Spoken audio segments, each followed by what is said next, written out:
has been fantastic. Yeah, I mean, the soccer hype crowd, like you said, it's a culture ingrained deep within us, right? Soccer runs in our veins, and it's slowly building up in the USA as well, so I expect that eventually you guys might see some of it. After all, there's a lot of Latino crowd there over there, right?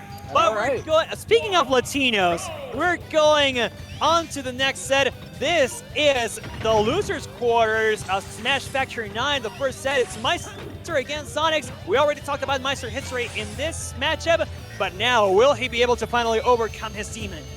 Yeah, and this is kind of the play that Sonix is really known for, like the defensive evasion style of playing, hit and run. But okay, here we see Maister actually tack on in there and really add up to 50%. That's big numbers onto Sonic. Yeah, and it's not going to be super common to see these kinds of opening, I will tell you that. Sonix already showed us against the Siski that he has brought the movement, his A game in movement, so Maister will have to work extra hard to catch him off guard if he ever is going to, because Sonix clearly has the door wide open to go in. Yeah, and here we go. Maister does get, in fact, get the assist to come back to stage, but another spin dash into forward air. Such a great combo, especially on light characters. It drags them so far off stage or towards the corner, and then you get that additional launch with the forward air. And also, keep in mind, a bit of a history lesson once again. Maister got third place at Smash Factor 8, so he is trying to at least get third place again to match his placing. It's not looking likely if he keeps playing like this, because Sonix is avoiding every backer as well. Maister he rather really relies a lot on the backer to close out those stocks, but he finally catches Sonix going in with that up smash, and we're back to even. Yeah, great call out from Maister. I mean, Sonix has been really hopping around Maister like all for most of the first stock, especially with like the way that these spin dashes are coming through. Shout out to the Total Play crowd here cheering for Maister as well. He is the local after all, so the crowd is definitely in his favor, but Sonix can't quite hear him. He's clearly not shaken at all. Oh, Are you kidding me? What? Well, he shook him enough to SD. Oh my god. He put the fear of judgment into Sonix. You never see that happen. I mean, sometimes the Sonic mains do go down like that. They kind of miscalculate their spin dashes and such. But this is very unlikely from Sonix, and all of a sudden we are once again even as somebody looked like he's going to separate a lot, and then they're back to even and one is changed. Yeah, I mean, talk about like really bringing in the momentum. Sonix was really feeling like he was in control, but Maister just makes these plays that just break it completely. A true combo breaker from Maister, and then resetting back to even. And even with a bit of a percent lead, of course, but considering the matchup and the openings that Sonix might get, it's only a 1 entry difference, I think, at this point. Oh, and he actually gets it. It's going to be a 2 opening difference at this point, and there we go, pretty much closing it out. Sonix gets another neutral win here, opening Maister up, and we're going back to this ledge trap situation in the top platform, though, and Maister does not let Sonix go down until now, gets another up smash, but it's not enough to get the KO. Getting so much mileage from these up smashes. That up smash didn't find Sonix that time, but here we go, another spin dash. Trying to go for an up air, mixing up his follow-up a little bit, and he should be able to make it back due to the directional air dodge. Just barely, but yeah, Sonix has given us a couple of scares now. I mean, there was that SD at one point, so hopefully that won't happen again. We never want to see anybody go down with SDs, of course, and it seems like Sonix just took his time to really think that through, right? He was like, spending so much time off stage because I'm actually thinking of my strategy. I'm just gonna go in and take the stock right now. Yeah, we're seeing the chair come out a little bit more from Maister as he wants to really nullify the horizontal approach from Sonix, as well as try and land a chair at the ledge. But a big back air from Sonix, and that's gonna close out game 1. And the backers have always been the biggest nightmare. That's the same move Dash used to close out that set all the way back in 2019. And Sonix has closed out so many stocks against Maister with that backer too. We just know how strong it is, and we know that Sonix might catch Maister going for those out smashes and all. But it's also a call out whenever Maister just faces forward too much. Right, and it's really like the game plan that Sonix is really bringing into this set against Maister. While it's very plain to see, it's still extremely effective as he retreats away from Maister saying, "You have to chase me," and he continues to do that until he sees his opening because Maister pushed a button and whiffed, and then you get the spin dash, you get the back airs. That's where you see grabs coming out, and Sonix really start pushing buttons at that point. Either that or you just win stage control, because really, Maister has been giving up stage control so much, man. That's the one thing. And against Sonix, you're never that much in control of it, of course. But I think Maister, in trying to call out the movement from Sonix with his smashes and whiffing so much, he's giving a lot away. But you also need to play preemptively, so what do you do against this character? Yeah. It's almost like you have to, you're just really guessing on what Sonix is going to do, and you're picking the option that you think is going to beat it out. And it's like 50% of the times it works. If you're doing good, then 30% or whatever. But really, you're just throwing out your preemptive hitboxes like Maister is right here with his consistent neutral airs and such. And now clanking the dash attack, but Sonix wins the fight up the jab. Yeah. I mean, but as up until recently, like, Maister has been keeping up with Sonix in percent. Just once again, the clank occurring and the jabs going in Sonix's favor. See the wind-up punch almost getting the 2-frame. That's pretty scary if I'm Maister. And Maister here trying to go for his bread and butters. At times you just need to stick to what you know works. But unfortunately for him, even though the key works, it is setting up for another edge guard situation. The trampoline, the up B though, will help him survive a little longer until this back throw gets the first stock of the game. And Sonix is looking swell. Yeah, just again, once again resorting to the evasive into a double forward air. Very nice from Sonix. The down smash? I mean, that's like that's the stop sign for Sonix if I've ever seen one. It's like, okay, I'm just not going to approach you now. And it's a very hard move to punish. Dude, he grabbed him on the up smash startup too. So again, just calling him out consistently. It's going to be a lot harder to call out the down smashes though. Like you said, that's the quote-unquote avatar mode that Maister goes into whenever he just covers himself with the down smashes. I mean, I don't expect to see the patented triple down smash from Maister come out against Sonix, but if he did, like that, I'm looking for it. Maybe try and bait him in, but there's one down smash, gets grounded to a big F smash, lighting Sonix on fire. Yep, it gets him through the exchange, and Sonix is now even in stocks with Maister, but of course the percent differential will help Sonix to get some leverage. And Sonix, I don't think it's going to commit too hard. He already knows what moves Maister is calling him out with. Oh. And yeah, they actually clank, but Maister with the great smart response right here. He knew that Sonix was going to go for the immediate buttons. He responded to that. Yeah, great shield coming out from Maister, just showing that he is in fact adapting to Sonix. Here we go, okay. These clanks, it does reset Maister and Sonix back to neutral, so that's probably what Maister wants because it is keeping Sonix close to him.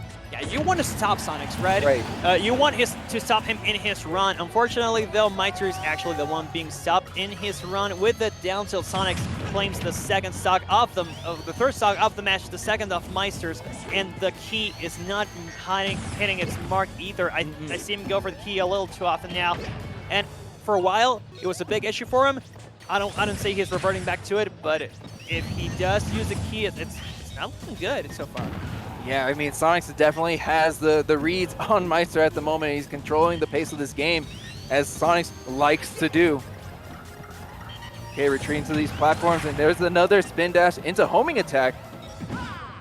Oh, and trying to find the forward smash, throw him all the way to Minecraft, but this is not going to happen just yet. Maister just trying to stall as much on the edge, waiting for Sonix to throw out his smashes, and no more clanking either. Sonix has adapted to it. Just playing a little bit, just waiting out the dash tag a little bit longer just so it won't clank, just winning the interaction completely. But here we go, up back throw from Maister, puts Sonix off stage. The down smash does not find its mark. Oh, and no back throw either. Great coverage from Maister setting up the bomb and then his own throw. So Sonix is holding back once again, waiting for the smashes to come through, baiting them perfectly pretty much, and now doing the recovery. What on earth? That was a 360, man! Went underneath the stage, looked like he was just going to recover to the ledge, but instead had held down and just gave him another back air to end the game. It's like, good morning, baby, I'm here, back here, and that's the game. Wow, I had never seen Sonix go for that. I'm not saying that's disrespectful. I'm just saying that's a huge call out. That was definitely a call out. That's him saying, I am in your head. I know what you want to go for, you know, but you don't know what I'm going to go for because I'm going to make sure you can catch us back here. Absolutely. Eats this shoe. And so running all the way underneath the stage, we get that final game. And so it's game number 3. It's small battlefield now, and Sonix was looking amazing earlier on. I'm really not sure what adaptation Maister can bring here. He has been looking so good. I mean, I am at a loss for what Maister really needs to do because you can see Sonix like adapting just so quickly to Maister. Like you'll see like Maister playing with moves that have a little bit of vulnerability to just try and either beat out the spin dash or catch as an anti-air. Then we see a little bit more grounded play, and then Sonix pulls back, waiting for his own spin dashes to connect. And now trying to call out the up Bs as well. If Maister goes for those, trying to catch the high recovery, so Sonix really does seem to have Maister's number now. But he still gets clanked with some, well, not clanked rather, he still trades with a lot of moves, so that's where Maister can shine, and he's betting on that. That's right, he's waiting for those approaches, especially when Sonix starts to get a little bit over-aggressive with these spin dashes, and a big call out with an up smash. Again, like we were saying, using the invulnerability to beat it out. Now Maister actually eats another one of those backers, lives to live the story though, and Sonix can't find the right option to cover this getup. Just camp it up with those bombs. You know that Sonix will eventually approach. You can hit the bomb to defuse it, but not quite yet in time. Sonix eats another one of those, but he trades in it. I think at this point, that's what they're betting on. Trade against your opponent, you might just win it all in the end. We're definitely seeing a lot of trades come out from these two. We see another Epto coming out from Sonix as well. But, oh, okay, retreating back to the ledge. And Sonix, wow. What a call out. What a call out that was. I think we can name this set the call outs. The call outs. To be honest, at this point, Sonix has been calling out so many of Maister's classic options. The key, the recovery, the dash attack. Oh, so many dash attacks. The dash attacks that clanked at first, and then Sonix clearly found the better outcome of the two, even though he lost a few interactions with them. And I like the movement that Sonix is like kind of implementing, because typically we see him like doing something similar to what we see now, you know, playing very fast, spin dashing, retreating to platforms. Wow, how did that even happen? But he started to implement this almost like a walk, and he would drift in, he would walk in, walk out, walk in, walk out, and just slowly creep up into Maister to the point where he was just in dash range. And this dash is coming through again. No, it seems like it won't. Maister trying to cover the edge with it, and that's a very legit option. I think we already saw that, but Sonix might pull off one of those tricks and bring out the backer once again to call that thing out. Once again, Mr. Callout right here from the Dominican Republic, trying to make a spot for himself in loser semifinals. Remember, if he wins this game, he eliminates Maister in 5th place, and he's one stock away from doing so. Maister fighting for his tournament life at the moment. Sonix working on a 3-0 and a handshake. Looking clearly like it though. After so many callouts, Maister has not found that many mix-ups. And really, after playing the character so long, I think people have really downloaded it at this point, Sonix being one of them. This percent that Maister has obtained already, it's been so fast, already looking even. Oh, I know. It just continues to push Maister off stage with spin dash, but the down smash does connect. Unfortunate for Maister, doesn't KO. He needs to get these KOs. He's getting the hits. It's just not enough.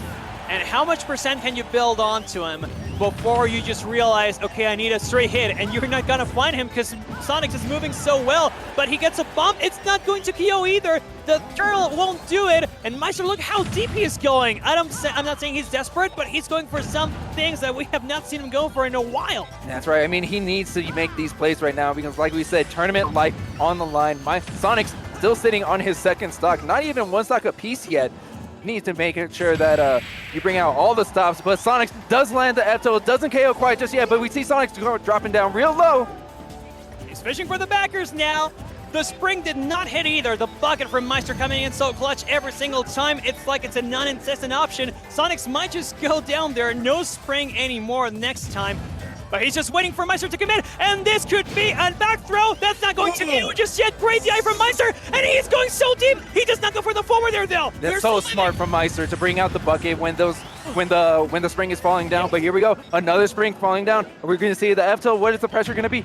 Oh, he gets grounded. Okay, Sonix is on his last stock now, but still Maister sitting at 153%.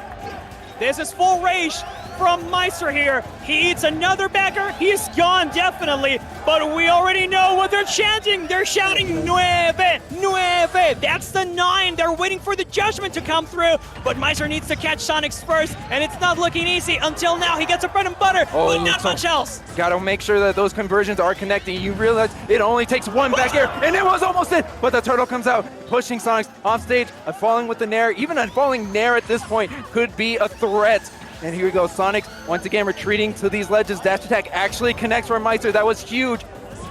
Is he going to go for the whip, though? No, not a chance to go for the 9 anymore, but the percent is building up slowly but surely. Already at 86, another furry might be enough to take him, but Maister does not let Sonix land. No, but Sonix finally lands. Oh, what is it going to be?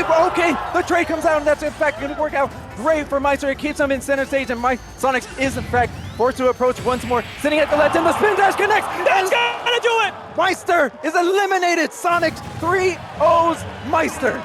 Sonix eliminates Maister in 5th place. The Dominican Republic player moves on in bracket. He is now going to get at least a 4th place finish in Latin America's first super major tournament. But people are cheering for Maister. He definitely put up a fight in that last game, especially. It was looking close, and this has happened so often. The people are looking like they're going to go down like 2 stocks and such. But they slowly build up for a comeback. Oh, it man. might not happen, but the moment leading up to it is so hype. I don't know which Maister flipped at the end when he was just a single stock left, single stock tournament life on the line, but he was throwing out so many moves. He was barricading Sonix onto the left side of the stage, and then on top of that, he was using the up air to actually stop the vertical recovery of Sonix. Yes, and slowly but surely, right? Little by little, Maister got some stray hits. He was trying to call out Sonix again.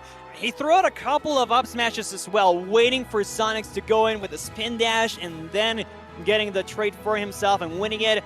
Unfortunately, it was not enough. Sonix adapted once again on the fly. He did not touch the ground for like 15 seconds as well. It was a while. Yeah. He was up there. He was definitely flying with the birds.